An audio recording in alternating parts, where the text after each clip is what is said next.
বন্ধুরা আজকে সকালের ব্রেকফাস্টে আমি চা আর টোস্ট খাচ্ছি। Hello guys, welcome to my new mini blog. বন্ধুরা সকাল সকাল আমি ঘুম থেকে উঠে ব্রাশটা করে নেব। আমার ব্রাশ করা হয়ে গেছে, এবার আমি ভালো করে মুখটা ধুয়ে নেব। বন্ধুরা আর বেশিক্ষণ মুখ ধোয়া যাবে না, কেন কি পেটে ইঁদুর দৌড়চ্ছে।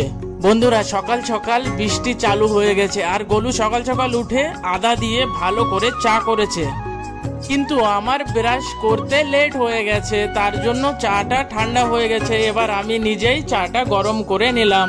আমার চা গরম হয়ে গেছে, এবার আমি কাপ আর ছেঁকনিটা ধুয়ে নিলাম, আর ছেঁকনি দিয়ে ছেঁকে চাটা কাপে ঢেলে নিলাম। সকাল থেকে খুব বৃষ্টি হচ্ছে, তার জন্য হালকা নাস্তা করার মন করছে, তাইতে সকালে চা আর টোস্টটা খেয়ে নিলাম।